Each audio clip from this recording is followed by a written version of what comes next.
Ladies and gentlemen, welcome back to BoreDraw, episode 104, our first episode back with the Premier League. Kicked off on Friday night with Man United hosting Fulham, and it's just good to be back. It's so good to have football back. Feels good, mate. Ipswich 0, Liverpool 2. Luke was saying, and this was a big day for Ipswich returning to the Premier League and Arne Slot taking charge of his first game as Liverpool manager in the Premier League. Yeah, it was a nice way to kick off the Premier League Saturday. Yeah, two unknowns, but yeah, good game in the end. Yeah, Ipswich came out of the block, and I thought they looked really, really good. They're the one team, the only promoted team that I predicted to stay up. I had them rock bottom, but after looking at that game, yeah. I'm impressed, and that was without their new signing Calvin Phillips and without their new signing Sammy Szmodics. Yeah, Sammy Szmodics came on late towards in the game. The end. Yeah. Made a couple of decent runs. Calvin Phillips, I saw he's become England's bench tester, testing benches all around England. He's getting paid good money for it. Yeah, and he's got great hair as well. So, but yeah, it was really interesting because Ipswich started quite hot. Liverpool looked slow. They looked lethargic. And I tweeted as well, they just looked like they lacked any composure when they got the ball. Immediately, as soon as they got the ball, they wanted to get rid of it. Well, you see Dominic Szoboszlai at the end of the game, he had an interview with the presenters on the touchline. He was like, 12:30, still morning, so it's hard to get into the game. Shut up! Shut up! I mean, you've had weeks to prepare for this single fixture. I don't want to hear that. Especially because at half-time, Liverpool came out, looked at a completely changed team. It's not because... It's 1:30. Yeah, it's 1:30 in the afternoon that you feel better. You just got an absolute roasting from Arne Slot, I reckon. But yeah, first half, all Ipswich. They were pressing high. Omari Hutchinson I really liked. He played well. Yeah, he floated really well. He was linking up the play. He made some dangerous runs. I think Ipswich just were the better team. Davis as well, their wing-back, was phenomenal. Greaves, mate. Oh, my God, he's so good. Yeah, I do like him. He's so good. He's dominant in the air. I think he was either forced to save Maresca or hit the crossbar or something from a corner. Can't remember off the top of my head, but he was outstanding. I thought he was one of the main reasons Ipswich stayed in the game as long as they did. They looked really impressive. Morsey as well, even Luongo in the midfield. Yeah. Boy, however many years ago he's playing for QPR, I did not think he would ever grace the Premier League, but well done to him. And I think Ipswich just, obviously Portman Road was just buzzing for the occasion. Yeah. It's been such a long time, but the energy fed through to the team. They were the team in the first half, putting Liverpool to the sword. And had they just had that little bit more quality, I think, in the final third, they would have gone in on the break.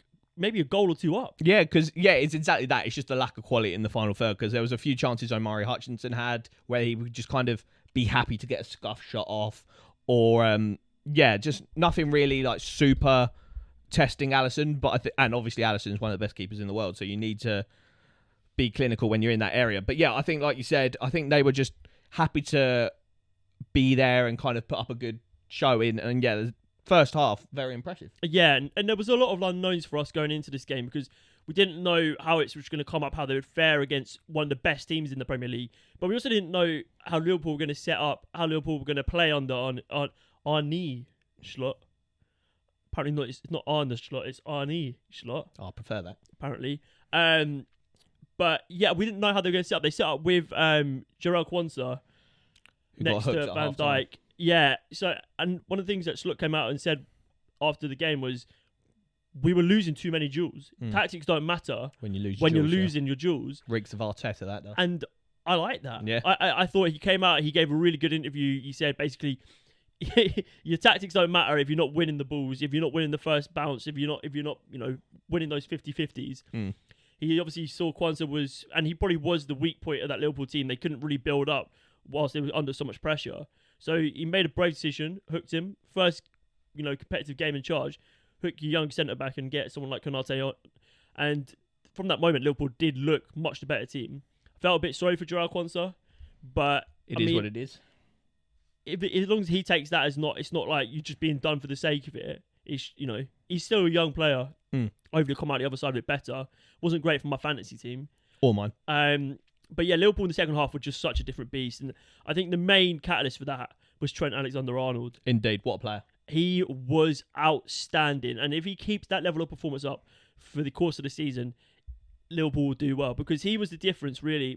When Ipswich were pressing Liverpool, when they were keeping it tight and making it hard for Liverpool to play how they wanted to, he was the guy that found those passes, found those crosses, found those through balls that just opened up the Ipswich defence. Ipswich should have never played against someone like him, who will spot the opening from 50 yards away and pinpoint it. I mean, the one where he plays it through to Salah, and Salah plays it across to Jota. I mean, the ball stops.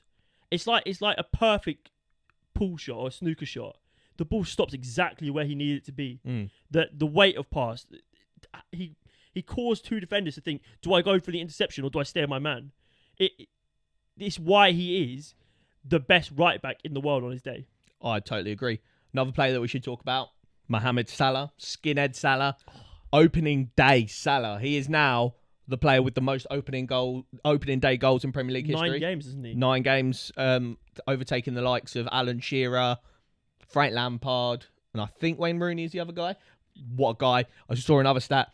In 350 Liverpool appearances, 300 goals and assists. That ratio is... The goal involvement is nuts. That's stupid. I know people talk about him and he's not the most sexy on the ball. He's not your Cristiano Ronaldo or your Eden Hazard when he's got the ball at his feet. But you cannot argue with numbers. This guy puts up numbers and he puts up consistent numbers. Yeah, he is. He's got to go down as one of the Premier League greats. Yeah, sometimes I kind of get a bit bored of him. Like post AFCON Salah last season, I was like, get this guy out of the league. But when he's on job, good God, he's a menace. When he drops off, though, it's like a drop off the face. But that's because he is so good. Yeah. I mean, drop off Salah is literally best Luis Diaz. Oh, yeah. Hook him as well, mate. He's crap. Diego Jota getting on the score sheet again. It's good to have him back for Liverpool. He is so good. Yeah. And his movement is some of the best in the Premier League. I mean, he is outrageous. And when Liverpool got ticking and their midfield started playing a little bit, we had Gravenberch as the 6, which wasn't so bad. Yeah, it was quite good. And I see how they want to play now. They want these quick, fast, and it's almost transitional like under Klopp, but it's a little bit more through the middle. Yeah. Good way of putting it. Yeah. And I think maybe they're still maybe quite heavily weighted towards that right-hand side with Salah and Trent. But I think... Hard not to be fair. I think maybe it might be time to move on from Robbo. I don't hate that. I know he's only just come back from an injury, but he looked... A little bit off the pace, yeah. He just didn't look like... There was one part in the first half where he kind of like received the ball and missed the ball and Omar Hutchinson went in one-on-one. He looked like a weak part of that team for me, which is something I never thought I would say, but... Going forward, I was like, you want him to release the ball early. You do not want him bombing on because he's going to lose it or get himself cornered. Maybe it's just because of his injury. Time will tell. But I think maybe that's somewhere they need to look to maybe strengthen. Well, they got Simicast maybe. I don't know. But even still, he's not a top 6 left back. I don't think. He's really good going forward, but defensively, he's all over the place. You can't have him and Trent. Yeah, that's true. But yeah, there's not a lot of great left backs out there that are probably readily available for a decent price. So Robbo's not the worst to have, but I would like to see more from him. But all in all, good start for Arne Slot. 2-0, yeah. First Liverpool manager to win their opening game in the Premier League in a century. Yeah, 2-0 is a good result. Well, this century, yeah. Ipswich will take that. Obviously, they got Man City next game, so it's not an ideal start. I mean, that is going through the ringer for Ed Sheeran's boys. But once they come out the other side of these 2 games, if they don't get spanked, they didn't get spanked last game, put up a good showing. If they don't get spanked against Man City, morale's probably still quite high. Yeah, you come out of that thinking played the 2 best teams. I mean, if you played 2 of the best teams in the Premier League in your first 2 games, it's only up from there. Exactly. And as long as you see the performances, what we saw, they can take those lessons, and if they push the standards up, they'll be on course for a really good season. 100%. And there was enough about that performance to suggest to me that if they can keep that level of performance up this season, they'll be all right, because there are some stinky teams this opening weekend. 100%. Ipswich fans, let us know. Are you buzzing to be back in the Premier League? And Liverpool fans, what's your take on your first Premier League game under Arne Slot? Before we wrap that one up, that Ipswich kit looks so good. Oh, it's good, mate. It's so good on the pitch. Yeah. Hold tight. Check out our kit ranking. Right, up next. Champions, Manchester City, travel to Stamford Bridge. They played this game, I think, in America during pre-season, and Enzo Maresca's Chelsea had a bit of a howler during that. I think, did Haaland get a hat-trick in that game? I can't remember. But I think Man City won like 5-1 or something. Yeah, so 5-2. Chelsea took 4 buses of players to the match. It's all sorts of problems with Chelsea. So this game finished 2-0 to Manchester City. But that doesn't really tell the tale of the game, I don't think. No. There's a lot there was a lot going on. There's lots of different storylines in this game. One being, I think 9 of Chelsea's summer signings didn't even make the squad for this game. Nuts. Sterling, who had a good pre-season by all accounts, got left out of the squad. His camp's come out with his statement. I mean, shut the fuck up for a bit. So tension there. What? Why are you doing this to yourself? Manchester City, Foden didn't start. Haaland versus Cucurella beef. Let's start there. Cucurella, during the summer, won the Euros with Spain, and he came out with a video singing, Cucurella, he's paella. Something paella. Haaland trembling. When it comes to... Shut up, twat! I mean... Literally not even 20 minutes into the first Premier League game, he gets bodied. Haaland dinks his goalkeeper, and it's 1-0 Manchester City. Yeah, and then Haaland injures him later on in the match. I love it. I hate Cucurella. I think he's such a bozo. He's been carried by great players and great systems his entire career. He's never done anything himself. He's a bozo, and he got what he deserved. I don't like to see players get injured. No. But I struggle to sympathy, hide a smile when I saw him go down clutching his hamstring. Yeah, 100%. Dickhead. But yeah, Chelsea set up quite nicely this game, actually. I didn't hate Chelsea this game. They set up with Gusto on the right, who I really like, actually. Yeah, get rid of Reece Jack. I'm over it. Gusto for me is... He's probably he's a little bit not as good, but available every game. But I think going forward, he's really good. Yeah. And they set up with Colwill and Fofana in the middle. Fofana, who we haven't seen for years. Yeah, good to have him back. And I thought they were okay. They had the Bozo at left back. They had Lavia in midfield as well, which was nice to see. So good. Their issue came up top, though, because they were creating chances. Nicholas Jackson can't finish his dinner, mate. No. He's clearly a player with so much potential. He really is, but it's so raw. But Chelsea's not the place to facilitate the growth of a player like that. No. Because if he doesn't score like 7 or 8 goals by January, they're already trying to get Osimhen in. Yeah. But yeah, I mean, he's the problem, I think. I don't think he's the main man. You want to know who I think is a problem?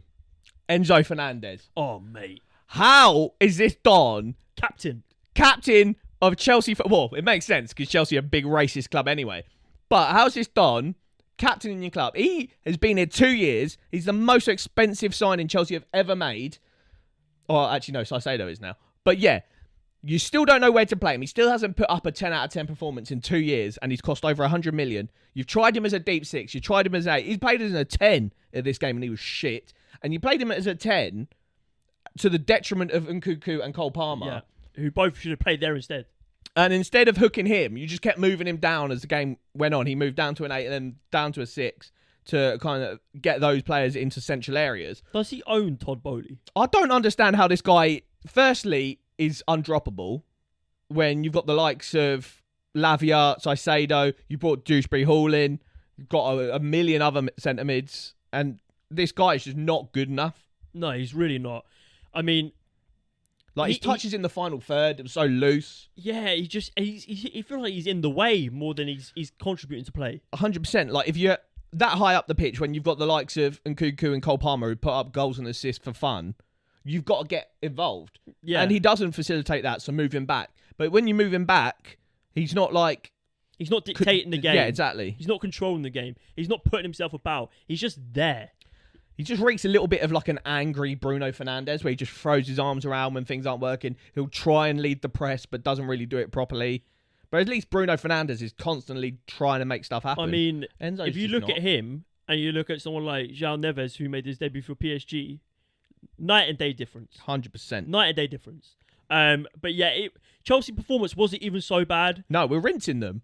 And there is cause for concern in terms of squad building and the starting 11 and players being left out. What is it, 48 players or something? It's so bad. And I feel for Maresca because he's got a job to do there. But they're clearly bringing in players as well because they need to fill certain roles. But then, like, where are the outgoings? You've brought so many players in over the last, 2 seasons that are on massive contracts, huge length of time. That like now you're Raheem Sterling situation. He's got 3 years left on his deal. Who's going to buy a 30-year-old Raheem Sterling with 3 years left on his deal? No one's going to his wages. Yeah, and no one's going to take them at their full value because they know Chelsea need to sell. Yeah. And no one really wants them. He's on like 300 grand a week. Exactly. It's mental for 3 years left. They've boxed himself in, and I think this is going to cause massive problems not too far down the line. Yeah. There's a lot of off-the-pitch issues which are bleeding onto the pitch, but in terms of actual tactics and how the game panned out, I think for the majority of it, apart from, like we were saying, in the final third where Man City have got Erling Haaland, Chelsea were probably the better team. Yeah, Chelsea, they retained the ball well. They made decent movements off the ball. They negated Man City for large periods of time. They looked dangerous around the final third about finding that sort of finishing quality. And I think they've set up really well under Maresca. And credit goes to him because it's a big job there. And it's not an easy job. And his only real experience is the Championship with Leicester. And I think he had a terrible season in Serie B with Palermo. Or Parma. But yeah, I thought they did well. But the difference is Man City were quality. I mean, even with the likes of Foden missing, Grealish missing, they were fantastic. Yeah, they had Savinho make his debut. He looked really good. Yeah, he went off injured, I think. Yeah, hopefully half-time, nothing too serious. But yeah, I think Savinho looked really good. Doku as well on the left. I like what they did there. They, instead of coming inside, they're just getting to the byline again. They've almost reverted back to City of 2 or 3 seasons ago, which I think plays to Haaland's benefit because we know how good he is in the air. We know how good City are having players arrive late in the box. The cutbacks are going to be on this season, and I love to see it. I think Kovacic was fantastic. So Thought good. He had such a good game. Mate, how you can let a player that you sold for 30 million dance past your 200 million pound midfield and score an outside the box screamer. Not really a screamer, actually. Sanchez should have saved it. Yeah. He looks pants. But yeah, how you can let a 30-year-old Kovacic just waltz through your midfield is embarrassing. But yeah, I think even Haaland as well looked really good. I think he was dropping deeper a little bit more. He wasn't looking so isolated. He completed. There's the first player in history under Pep Guardiola to complete only 3 passes in a 90-minute match. But I think he was dropping back more, and he was making the space, which was interesting to see. Rico Lewis as well, I think, was really maybe the man of the match. Really good. Yeah. Him or Kovacic. Yeah. But Rico Lewis, he was operating in those areas where we used to see John Stones operate. Yeah, I think this is the end for Kyle Walker. Because for me, Kyle Walker, what Pep wants in this team now is just players with like incredible footballing IQ. And I just don't think Kyle Walker has it. And I think Rico Lewis really does. Yeah, and I thought he was phenomenal. He was getting involved deep, getting involved further up the pitch. Yeah. And just when you're breaking down a team, if you can give yourself an extra man, they've either then got to take someone from their transitional side and bring him back so then they're less of a threat on the break, or they have to leave you open and then you've got an extra man there on the edge of the box. Yeah, Kyle Walker is just so easy to predict. All he does is go for the overlap every single time, whereas Rico Lewis is so unpredictable. He can kind of go inside, he can go around the outside, he can kind of partner up with De Bruyne as a 10. If you play with that right-footed player on the right, that means Rico Lewis then can come in and invert as opposed to overlap. Yeah. And you just compact the pitch more. And Man City have got such good technicians that they can afford to play in tight areas. I mean, you see that some of the press, they're just playing around it like it's nobody's business. I mean, I think early on, I can't remember who it was, but someone played a pass back to Edison, and there's about 4 Chelsea managers in the box, charging him down. Doesn't even look phased. Plays it out left, and it comes back across, and it's just so simple, and they just pull teams apart. And then when they went 1-0 up and Chelsea started to put the pressure on a little bit more, they just killed the game. Yeah. They just passed it around for the sake of it. Passing it around. It was like watching year 12s versus year 7s. Mad. Just couldn't get near the ball. Yeah. And I think it's going to be another scary season.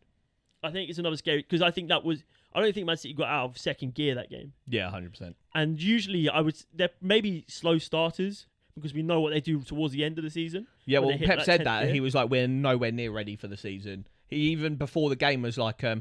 we don't have... Well, I think he's talking more about himself rather than the team, but he was like, I don't have the motivation to win the Premier League again, but ask me... In May. Yeah, in May, and he was like, I definitely want to win it. And that's kind of scary hours when you've won it 4 times and you're saying that, but he just will go win it again. But yeah, it was a very professional performance from Man City against sort of an unknown quantity in that Chelsea side, and it'll put them in good stead for the second game week where they go to... they're playing Ipswich at home, aren't they? Mm-hmm. So... another big test for the Tractor Boys. If we move on over to the other title contenders in our eyes, Arsenal. My boys. 2-0 win against Wolves. Yeah, easy pickings, I think. Well, actually, no. Wolves are okay. I don't mind Gary O'Neill's Wolves. I wasn't super worried at any point in the game. There was a couple of moments where David Raya had to make some good saves, but that's the difference. We were talking about why Raya was signed for Arsenal. It's when you're dominating the game 90% of the time and there's an off chance that your opponent will get a break and have an opportunity. Ramsdale's concentration is being well documented. He says that... It's like picking daisies. He's like, I can't concentrate all the time. I need to get involved with the opposition fans to keep me alert. We don't need that. We need a guy that's just on 24/7. And Joe Hart did like a good Really good piece on him about how he's kind of conducting the play at the back and constantly switched on. And yeah, kept a clean sheet. Did you see when Joe Hart thought that Joel Linton's name was Joe Linton? No. So he was like, and then Linton puts it in the back of the net. Hilarious. But his analysis was really good. And his posture's great. His posture's fantastic. Not quite as good as Arne Slot's posture. No, but that's so funny. But yeah, no, it was a really impressive performance. I think it was encapsulated what Arsenal of last season. They just absolutely dominated the life out of them. I thought Martinelli was particularly good as well. Sachs, I think he's going to have a stonking season. He was unbelievable. And Arsenal didn't line up with any of their new recruits. No, Timber came on, Calafiori came on. But I think it would be one of those where we kind of take a few weeks to kind of figure out if Zinchenko is going to stay in the team, if Thomas Partey is going to stay in the team. Because those are, in my opinion, maybe the two weakest links. But if we're winning, we can't really complain. But I think, Saka... His performance was unreal. He's unreal. And Kai Havertz, I think those two are going to have a really good season. Yeah, speaking of Kai Havertz, is sort of who I wanted to move on to next. He obviously had a really good last season with Arsenal after struggling to get a goal. It went ages about scoring his first Arsenal goal, 20 games or something. And then got given that penalty. Yeah. And I think Mikel Arteta, Arsenal fans are going to all reap the rewards of the faith that Arteta's shown in Havertz, because I think he is so dangerous. I think at the moment, in the last 20, he's like up there with like Erling Haaland in terms of goals and assists. Yeah. He's like outrageous. I think he's so good in the build-up. He's so good at linking up. He's such an aerial threat. Big, we saw that with that goal. He makes fantastic runs. I think he's just such an asset to have up top. I can't see Gabriel Jesus starting over him in any fixture. Well, no, and in pre-season, we seem to use Jesus on the wings, which kind of indicates that Arteta is very much Kai Havertz is going to play down the middle. Yeah, and I think that's the way to go. The question is there, though, obviously, Ivan Toney not brought in for Brentford's opening win against Palace. There's rumours he's going somewhere. Apparently he's Saudi now. Yeah. I've heard rumours of 15 million. That's pittance. Because Brentford can't afford to lose him on a free. No. And he goes on a free next summer, doesn't he? Exactly. Yeah. So I think maybe that is the way to go. But do you risk bringing in someone like Ivan Toney to this Arsenal environment? I've heard from sources, don't know how legitimate the sources are. Paul O'Keefe on Twitter. He's a Spurs guy, so I don't really know. But apparently Arteta had a meeting with Ivan Toney pre-summer, pre-Euros, and it went really badly. I just don't feel like he is the type of person they would want to assimilate into that environment. He slightly toxic guy. You think? Not even slightly, yeah, very toxic guy. Have you seen him saying fuck Brentford on camera? Like, he's a nuts guy. Yeah. He's obviously a very good striker. But even, I saw Brentford's stats. I think they've got some crazy win rate without him in the squad last season. They won more of their games without him. Good result against Palace as well.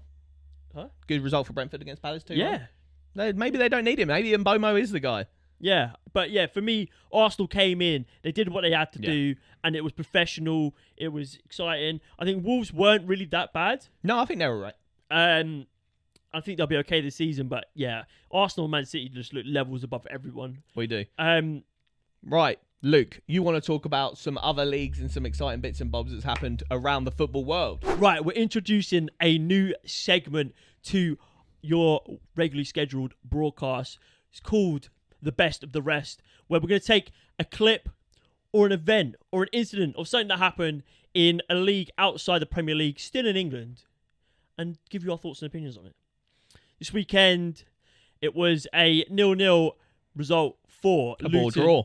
A BoreDraw between Luton and Portsmouth. But it wasn't so boring for Thomas Kaminski after he done this.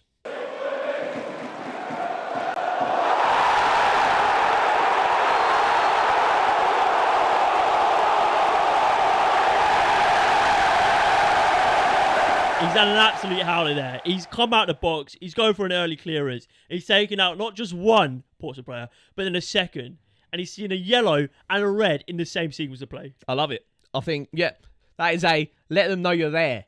But you're a keeper, so you can't actually do that. His commitment to the cause. He's clearly come out of the box and thought, I don't know what I'm doing here.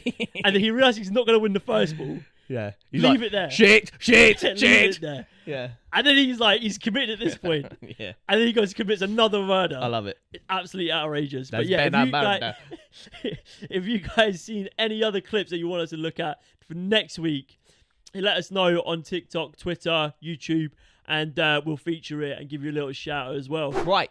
Next segment. All the segments at the moment. Howler of the week, which could have been Thomas Kaminsky, to be fair. Could have been Thomas Kaminsky. I think we're going to keep this one Premier League based. There was 2 in my mind, or maybe 3. Okay, run me through the 3 and I'll pick my winner. Number 1, Alexis McAllister's attempted shot, edge of the box. He goes to smash it, and it just goes straight out for a throw-in. Love it. Number 2, Fabian Schär's red card. He's been baited by Brereton Diaz. Yes. He's been absolutely pulled in and hook, line, and sinker, taking the bait. Yeah, Geordies all around the world are absolutely living in his head. I think it's a little bit harsh, but when you go for that head-to-head sort of thing, you run the risk. Yeah. You just need to be professional, man. But for me, the biggest howler of the week goes to the poor new referee. His first game in the Premier League. Eberechi Eze with a free kick for Palace. Absolutely whips it in off the post. Phenomenal goal. But the whistle's gone. For what was a 50-50 challenge, wasn't even really a foul in my book. Or a foul the other way to the way that he was saying that the foul was. And then he's just blown early. And instead of waiting, like being what normal referees do and relying on VAR to find that, he's blown before the ball's at the back of the net or just as it's hitting the back of the net. So VAR can't get involved. And Eze's free kick chalked off.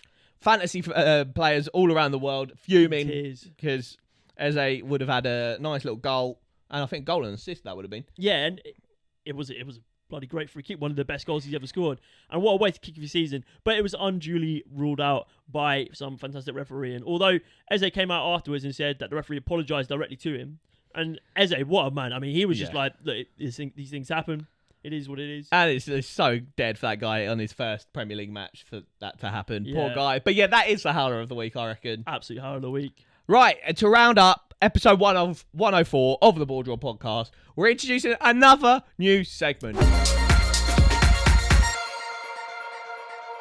So many new segments. But this one is a special one. This is called BoreDraw 5s, and let me tell you all about it. Is it a 5-a-side league? I wish. If you want to play 5-a-side with us, let us know. But BoreDraw 5, basically what we're going to do is every week we're going to ask our favourite football content creators for predictions to 5 Premier League games. Sky Sports Super 6, eat your heart out. This is better. So we're going to ask for 5 predictions to 5 Premier League games. You get 3 points if you get the correct score, 1 point if you get the correct result, and no points if you get it wrong. And then we're going to have a leaderboard of all the content creators we ask. And by the end of the season, we'll have one content creator that reigns supreme, utter ball knowledge, smashed it all, and we'll get them on the pod, get them a prize, all that good stuff. Fantastic. So who did we have giving us predictions for game week 1? So on game week 1, we had our boy Jacob Horsfall. His details will be down in the description. Absolutely smashing the content. One to watch, definitely. He's a Burnley fan, so he's sad that Burnley aren't in the Prem anymore. But his predictions were so we asked for a prediction to the Ipswich Liverpool game. He predicted 4-1 Liverpool. He said, one of them shock starts where Ipswich take the lead, but Liverpool swiftly bring them back to earth. Which, if you didn't give me the 4-1 score and just that description, that's pretty much what happened. Good start from Ipswich, but then Liverpool bring them back down to earth. 4-1, Ipswich just couldn't get the goal, but 2-0, so that's 1 point. Correct point. Followed this up with a banger. Arsenal 2, Wolves 0. On the money. Just a proper Arteta performance. That is bang on the money. That's 3 points for Jacob there. That is good stuff. The next game we asked for was Newcastle 1, Southampton 0. Jacob predicted 3-1 Newcastle. So that's 1 point. He said Newcastle press murders the Saints. Yep. Well, You can't really account for an early red card. That kind of changes the game completely. Southampton played quite well, actually. It's fairly impressed with them. So there's another point on the board for Jacob. 3 correct results so far. Right. The next game we asked for was West Ham Aston Villa, which finished 2-1 Aston Villa. He predicted 3-3. Predicted a bit of a goal fest. He said, the two sides that have had the best windows, in my opinion, will be a brilliant fixture. Which he's not wrong about. It was a good game. A late John Duran winner. There was a lot of links during the summer with John Duran going to West Ham. He did the whole Amazon Insta Live. But he came on for Aston Villa, scored the winner. I like John Duran a lot. He did that celebration. He was like, I'm sorry, but you haven't even played for them, man. I think he knew there was links. He was doing this in the Insta Live. I think he wanted to go West Ham. He was doing madness. But yeah, Jacob predicted 3-3. The game finished 2-1, so that's 0 points. And then the final one we asked for was the Chelsea versus Man City game, which finished 2-0 Man City. He predicted 5-2 Man City, which is pretty much what happened in the pre-season friendly. He said, Enzo Ball fully exposed, mutilated, and then laughed at. Wasn't the case, actually. Not quite. I think Maresca's Chelsea actually put up a good show. I think Jacob's a big hater of 99% of managers in the Championship. Unless been in the Championship. Yeah. Right, so he got 1 correct point for Liverpool. Yep. 3 correct points for Arsenal. Yep. 1 correct point for Newcastle, Southampton. Yep. And then 0 for Villa. And then 1 more for Man City. Which gives him a big total of 6 points. We have absolutely no idea if that's good going so far. I think it is. As it stands, he is top of the BoreDraw 5. I think as soon as you drop a correct score, you're in good shape. Yeah, if you have a howler where you could get all 5 and be correct behind results you. and be behind him now. Exactly. That's the game. That's BoreDraw 5s. Let us know in the comments down below what content creators you want to get involved in BoreDraw 5s. And yeah, what happens if 2 people in the season have the same... They're getting their ass down to the studio and we're doing a one-on-one prediction thing. Jacob currently leads the BoreDraw 5s table, but challenging him this week with Game Week 2 predictions is Charles Davey. Alright, you cheeky badgers, it's Charles here, and I've come to give you my BoreDraw 5s. Yes, I've been asked to give my predictions on how this weekend's fixtures pan out. If you want to see my credentials, check out my socials, but also have a look at the BoreDraw Fantasy Football League. That's right, this guy's top. And long may it continue. My predicting power knows no boundaries. Arsenal are winning the league, Spurs aren't. Let's get on with the actual results. First up, in the early kickoff in game week 1 of BoreDraw 5s, it's Brighton at home to Manchester United. Although both teams got full marks in game week 1, I actually think Man United getting a 1-0 win against Fulham at home was a better result than Brighton getting an away win at Everton.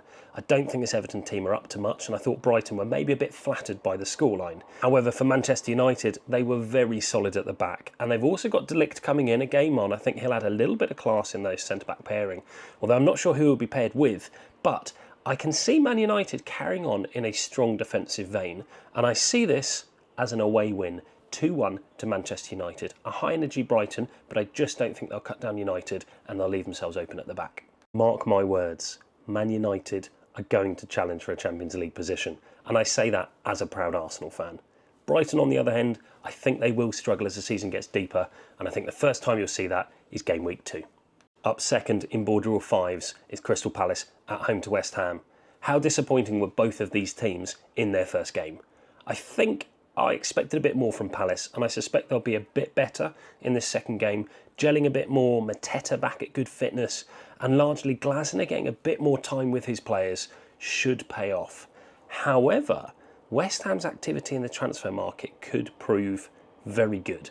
If those players can gel, maybe they can turn up and give Palace a bit of a game, but I think on the whole, it's a game too soon for that West Ham team. It's 2-0 to Crystal Palace, but I think the game will be tighter than that scoreline.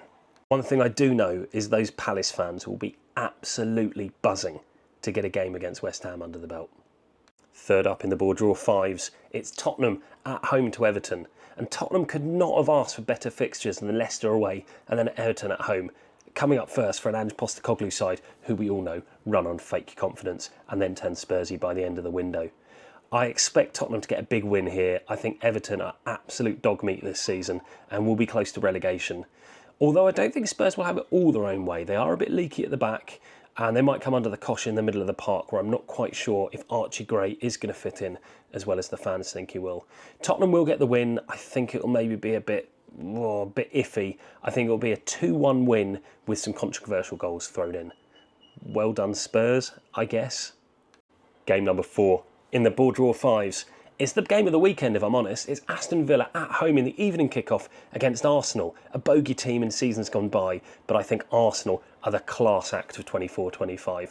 I am fully expecting Arteta to learn from the mistakes. I reckon he's been sitting on that defeat for months now, just working out exactly what he needs to change. And this Villa side don't seem to have the potency and confidence they had. They've maybe not enjoyed having the summer off. And I think you'll find Arsenal are just a cut above them. I'm expecting Arsenal to win this. And I'm going to go quite big. I'm going to say it's a 3-0 Arsenal win. Although Villa will be dangerous, I just love this Arsenal defence right now. Another clean sheet for David Raya. And finally, to top off my BoreDraw 5s, it's one of the last kickoffs of the weekend. It's Wolves at home to Chelsea. What a snooze fest. The Pedro Neto derby, I guess. I think Wolves are going down, and I said that quite proudly in all of my videos so far. I've also said that Chelsea will click at some point, and against Man City it's hard to tell how good or bad they were.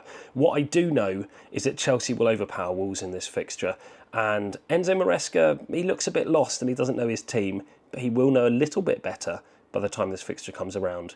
There won't be Sterling in the side, but I expect goals from Chelsea. I'm going to go 3-1 to Chelsea, although I think it will end up getting end to end. But unfortunately for Wolves, you're back in the Championship next season. And there you have it. There's my BoreDraw 5 for Game Week 2 of the Premier League season. I've been Charles. Thank you for these predictions. Do leave your comments down below if you think you can do better. Otherwise, I shall enjoy being top of the leaderboard for the entirety of the season. Peace. That is the first week of the Premier League in the bag. As we film this, we still got Spurs taking on Leicester. But that's Spurs, man. Who cares? But yeah, guys, if you have enjoyed, make sure you hit like, comment, let us know down below. We've asked you bare questions throughout, so we want to hear from you, and we will shout out a couple comments in the next episode. And yeah, if you want to get in touch or you want to just follow along, hit us up on all our socials. We're on TikTok, X, Instagram, Spotify. We're on all your podcasting platforms. And yeah, we'll show you the love. Anything you want to add? Nah, Arsenal going to win the league. Let us know your predictions down below. Check out all our content. Bye.